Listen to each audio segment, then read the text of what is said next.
Welcome to MH max channel. 10ஆம் வகுப்பு second chapter எண்களும் தொடர் வரிசையும் உள்ள பயிற்சி 2.6ல் 8 சம் தான் பார்க்க போகிறோம். கொஷின் பாருங்கள். ரகு ஒரு மடிக்கணினி வாங்க விரும்புகிறார். அவர் அதற்கான தொகையான 40,000 உடனடியாக பணமாகவும் செலுத்தலாம் அல்லது 10 மாத தவணைகளில் முதல் தவணை 4,800, இரண்டாம் தவணை 4,750, மூன்றாம் தவணை 4,700 என்ற அடிப்படையிலும் செலுத்தலாம். அவர் இந்த வகையில் பணம் செலுத்துகிறார் எனில் ஃபர்ஸ்ட் கொஷின் 10 மாத தவணைகளில் அவர் செலுத்திய மொத்த தொகை. ரெண்டாவது, மாத தவணை அடிப்படையில் பணம் செலுத்தும் பொழுது அவர் அசலை காட்டிலும் கூடுதலாக செலுத்திய தொகை ஆகியவற்றை காண்க. சரிங்களா? ரகு ஒரு லேப்டாப் வாங்குறாரு. அதனோட மொத்த தொகை எவ்வளவு? 40,000. சரிங்களா? அதை 40,000 அப்படியே கொடுத்தாலும் கொடுக்கலாம். இல்லை அப்படின்னா 10 மாதம் மாத தவணைகளில் ஒவ்வொரு மாதமாக கொஞ்சம் கொஞ்சமாக கொடுக்குறது. எத்தனை மாதம்? 10 மாதம். அதில் முதல் மாதம் 4,800, ரெண்டாவது மாதம் 4,750, மூணாவது மாதம் 4,700, அப்படியே குறைஞ்சிட்டே போகும். அது மாதிரி எத்தனை மாதம்? 10 மாதம் கொடுக்குறாரு. சரிங்களா? அப்படி அவர் 10 மாதம் கொடுத்தாரு அப்படின்னா 10 மாத தவணைகளில் அவர் செலுத்திய மொத்த தொகை. அப்புறம் 10 மாதம் கொடுத்தாருன்னா அவர் எவ்வளோ தொகை கொடுத்துருப்பாரு. செகண்ட் மாத தவணை அடிப்படையில் பணம் செலுத்தும் பொழுது அப்படி அவர் மாதம் மாதம் கொடுத்தாருன்னா அவர் அசலை காட்டிலும், அதாவது 40,000 காட்டிலும் கூடுதலாக, அப்படின்னா கூடுதலாக இருக்குது, அந்த கூடுதலாக செலுத்திய தொகை ஆகியவற்றை காண்க. சரிங்களா? அவர் மாதம் மாதம் கொடுக்கும் பொழுது 10 மாதம் முடிவில் எவ்வளோ மொத்த தொகை எவ்வளவு, இந்த 40,000 விட அதிகமாக கட்டிட்டுறாரு, அந்த தொகை எவ்வளவு அப்படிங்கிறது கொஷின். சரிங்களா? இப்போ நம்ம என்ன பண்ணுறோம் அப்படின்னா மொத்த தொகை எழுதிக்கிறோம். மாத தவணை பாருங்கள் 4,800, 4,750, 4,700. ஸோ இது எப்படி குறையுது அப்படிங்கிறத பார்த்துட்டு முதல் உறுப்பு வித்தியாசம் இதெல்லாம் கண்டுபிடிச்சிட்டு நம்ம போடலாம். ஓகேங்களா? இப்போ பாருங்கள், மொத்த தொகை எவ்வளவு?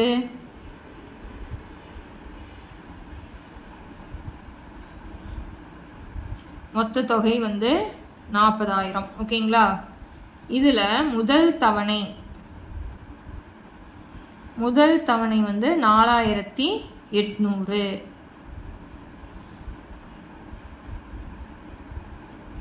இரண்டாம் தவணை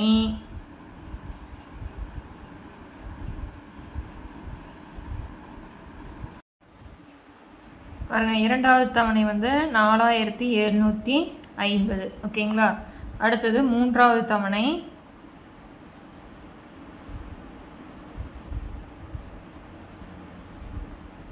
4,700. இப்போ இது எப்படி இருக்குது அப்படின்னா பாருங்கள், தவணை 4,800, 4,750, 4,700 எக்ஸட்ரா நம்மளுக்கு போய்கிட்டே இருக்குது.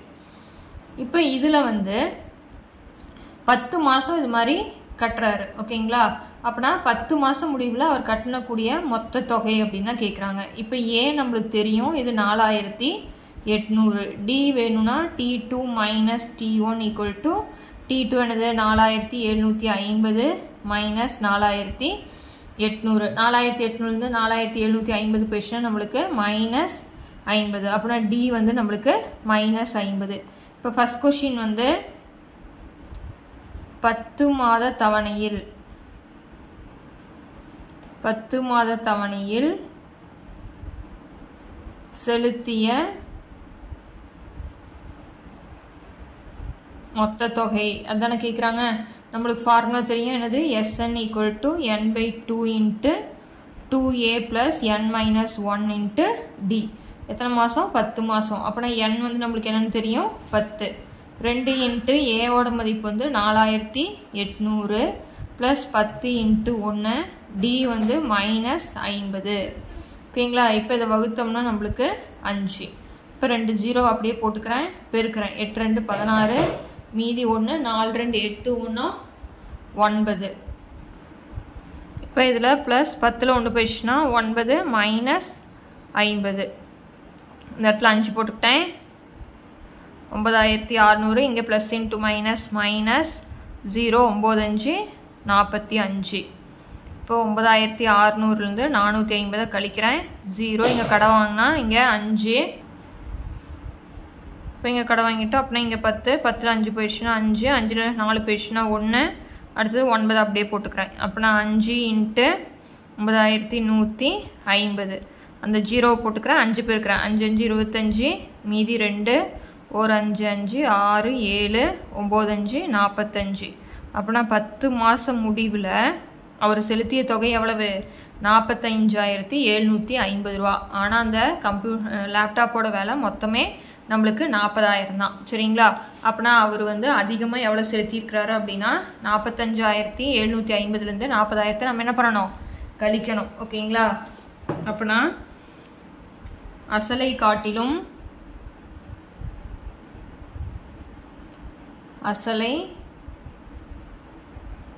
காட்டிலும்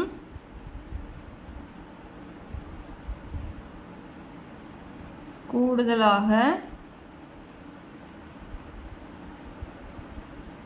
செலுத்திய தொகை. ஓகேங்களா? அப்புறம் இதுலேருந்து கழிக்கணும். 45,750லேருந்து 40,000 என்ன பண்ணுறோம்? கழிக்கிறோம். அப்புறம் நம்மளுக்கு என்ன வரும்? 5,750 ரூபா வந்து அவங்க என்ன பண்ணியிருக்கிறாங்க? அதிகமாக கட்டியிருக்கிறாங்க. ஓகேங்களா? அவ்வளோதான் சம். அடுத்த சம் பார்க்கலாம். 9வது கணக்கு பாருங்கள். ஒருவர் தான் பெற்ற 65,000 கடனை திருப்பி செலுத்த முதல் மாதம் 400 செலுத்துகிறார். அதன் பிறகு ஒவ்வொரு மாதமும் முந்தைய மாதம் செலுத்தியதை விட 300 கூடுதலாக செலுத்துகிறார். அவர் இந்த கடனை அடைக்க எவ்வளவு காலம் தேவைப்படும் அப்படின்னு கேட்குறாங்க. சரிங்களா? ஒருவர் வந்து 65,000 ரூபா கடன் வாங்கியிருக்கிறாரு. அந்த கடனை எப்படி செலுத்துறாரு அப்படின்னா மாதம் 400 ரூபா செலுத்துறாரு. ஓகேங்களா? அதன் பிறகு ஒவ்வொரு மாதமும் முந்தைய மாதம் செலுத்தியதை விட 300 கூடுதலாக செலுத்துகிறார். அப்புறம் இந்த மாதம் நான் 400 கொடுக்குறேன் அப்படின்னா அடுத்த மாதம் அந்த 400ஓட 300 கூட்டிக்கிறேன். அப்படின்னா எவ்வளோ கொடுக்குறேன்? 700 ரூபா. ஓகேங்களா? இப்போ அந்த அடுத்த மாதம் கொடுக்கும்போது அடுத்த மாதம் கொடுக்கும்போது 700ஓட 300 கூட்டினா நான் 1000 கொடுக்குறேன். அதுக்கப்புறம் 300 கூட்டினா 1300, அப்புறம் 300 கூட்டினா 1500. அது மாதிரி நான் கொடுத்துக்கிட்டே வரேன். அவர் இந்த கடனை அடைக்க எவ்வளவு காலம் தேவைப்படும் அப்படின்னு கேட்குறாங்க. ஸோ அப்படின்னா எத்தனை மாதத்தில் அவர் வந்து அந்த கடனை முடிச்சிடுவார் அப்படிங்கிறது தான் கொஷின். ஓகேங்களா? ஸோ அப்படின்னா நம்ம வந்து கடன் தொகை எவ்வளவு? நம்மளுக்கு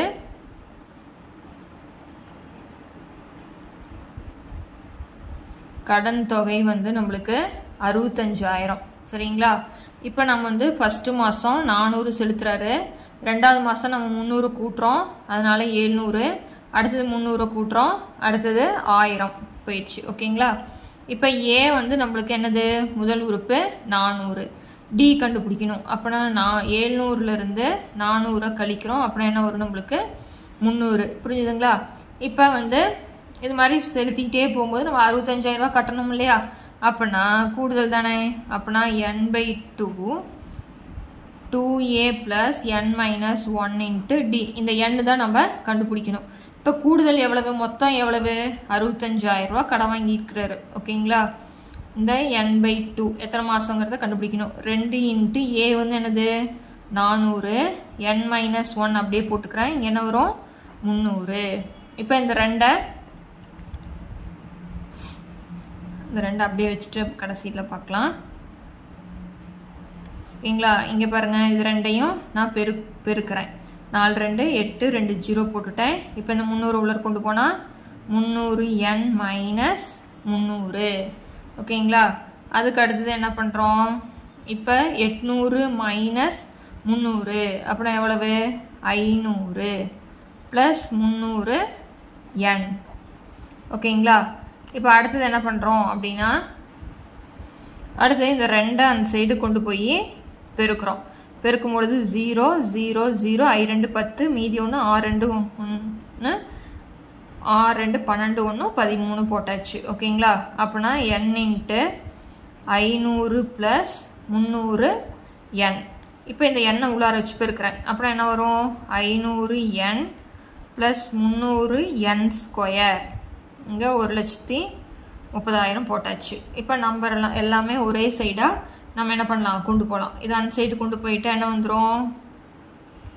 500n + 300n² - 1,30,000 = 0. இப்போ இங்கெல்லாம் 2 0 இருக்கிறனால நான் என்ன பண்ணுறேன் அப்படின்னா 100ஆல் வகுக்கிறேன். 100ஆல் வகுத்தா என்ன வரும்? 5n + 3n² 1300 = 0. இப்போ n² நான் முன்னாடி வச்சுக்கிறேன். ஏன்னா நம்மளுக்கு அப்படி தானே சமன்பாடு வரும். இப்போ 5n - 1300 = 0. இப்போ நம்ம காரணிப்படுத்தும் போது நம்ம என்ன சொல்லியிருக்கோம், என் ஸ்கொயரோட கெழுவையும் மாறிலி உறுப்பையும் நம்ம பெருக்கணும். ப்ளஸ் இன்ட்டு மைனஸ், மைனஸ் 2 0 அப்படியே போட்டுக்கிறேன்.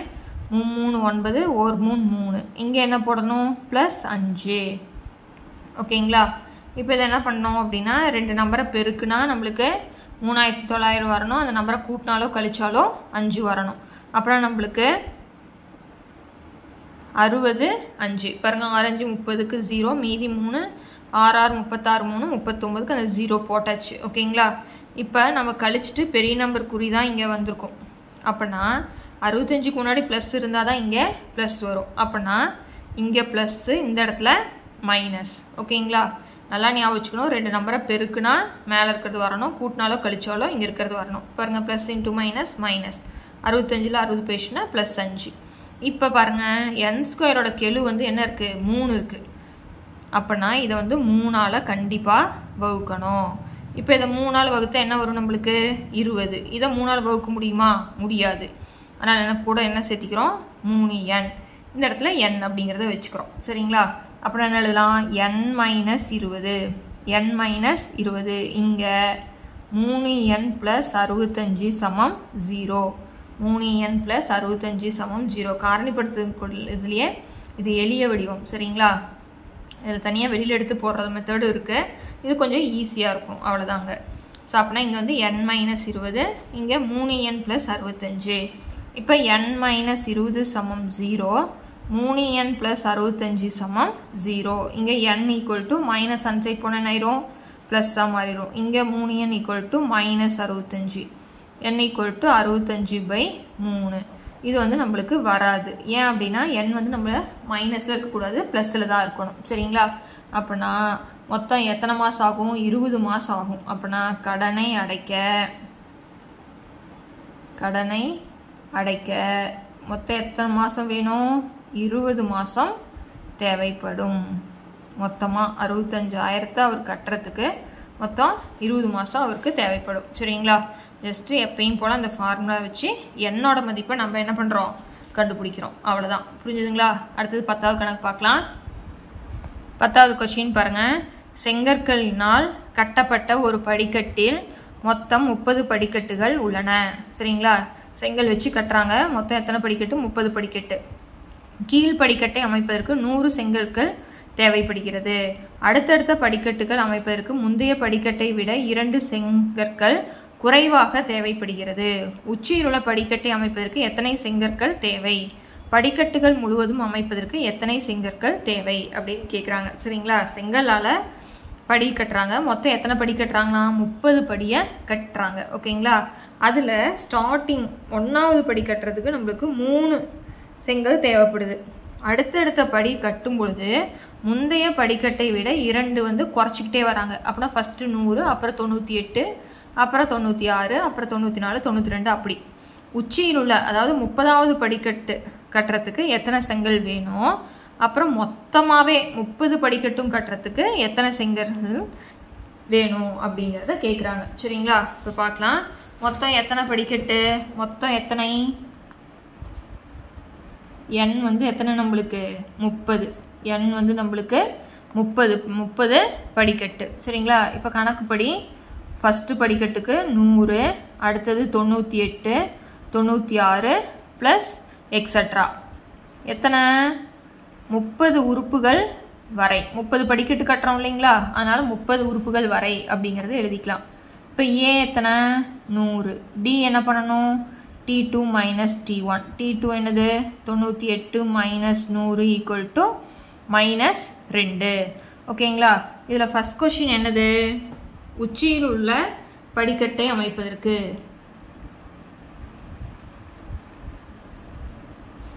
உச்சியில் உள்ள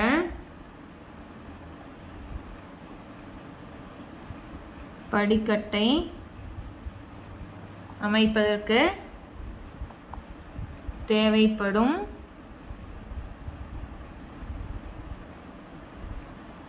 செங்கற்கள். ஓகேங்களா. அந்த 30வது படிக்கட்டு மட்டும்தான் நம்மளுக்கு தேவை. அப்புறம் நம்மளுக்கு என்ன பண்ணலாம், Tn equal to A plus n minus 1 into D. முன்னாடி பயிற்சியில் பார்த்தோம் இல்லையா, அந்த ஃபார்மா. இது நல்லா புரிஞ்சுக்கணும். கூடுதல் கேட்கல, அந்த 30வது படிக்கட்டு தான் கேட்குறாங்க. அப்படின்னா இங்கே என்ன போட்டுக்கலாம்? என்னங்கிற இடத்துல 30, ஏங்கிற இடத்துல 100, இந்த இடத்துல 30 மைனஸ் 1 இன்ட்டு டியோட மதிப்பு -2. இந்த இடத்துல 100 போட்டுறேன். 30ல் 1 போயிடுச்சுன்னா 29 மைனஸ் 2. இப்போ 100 ப்ளஸ் இன்ட்டு மைனஸ் மைனஸ் 9 2 18, மீதி 1 2 2 4 1 5. ஓகேங்களா? பாருங்க 100ல் 58 போயிடுச்சுன்னா நம்மளுக்கு 42. அப்போனா 30வது படிக்கட்டில் மொத்தம் எத்தனை செங்கல் இருக்கும்? 42. அதுக்கு அடுத்தது படிக்கட்டுகள் முழுவதும்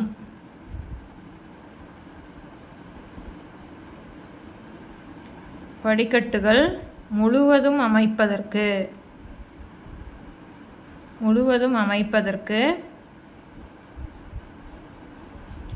தேவைப்படும் செங்கற்கள் அப்படின்னா அதனுடைய கூடுதல், அதாவது S30 நம்ம கண்டுபிடிக்கணும். சரிங்களா? அதுக்கு ஃபார்முலா தெரியும்.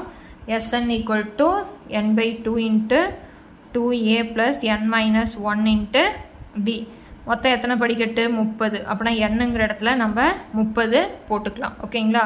இப்போ 2 × ஏவோட மதிப்பு நம்மளுக்கு தெரியும் எத்தனை? 100 ப்ளஸ் 30 மைனஸ் 1 × டியோட மதிப்பு நம்மளுக்கு -2. ஓகேங்களா? 30ல் 2 போயிடுச்சு, 30 2ஆல் வகுத்தா நம்மளுக்கு 15, 2 100 200, 30ல் 1 போயிடுச்சுன்னா 29 மைனஸ் 2. இப்போ 15 × 200 ப்ளஸ் இன்ட்டு மைனஸ் மைனஸ் 9 2 18, மீதி 1 2 2 4 1 5. இப்போ இதை பெருக்கிக்கிறோம். ஓகேங்களா? இப்போ 15ல் 15 × 200ல் 58 கழிக்கிறோம். 58 கழிக்கிறோம். இங்கே கடை வாங்க முடியாது, இங்கே 1 ஆயிரும், இங்கே 10 9, இங்கே 10. அப்படின்னா 2 4. ஓகேங்களா? 142.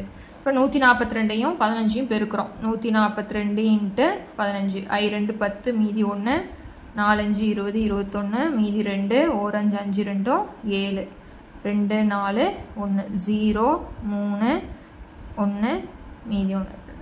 அப்படின்னா 2130 செங்கற்கள் வேணும். சரிங்களா? அந்த மொத்த படிக்கட்டையும் கட்டுறதுக்கு எவ்வளோ வேணும்?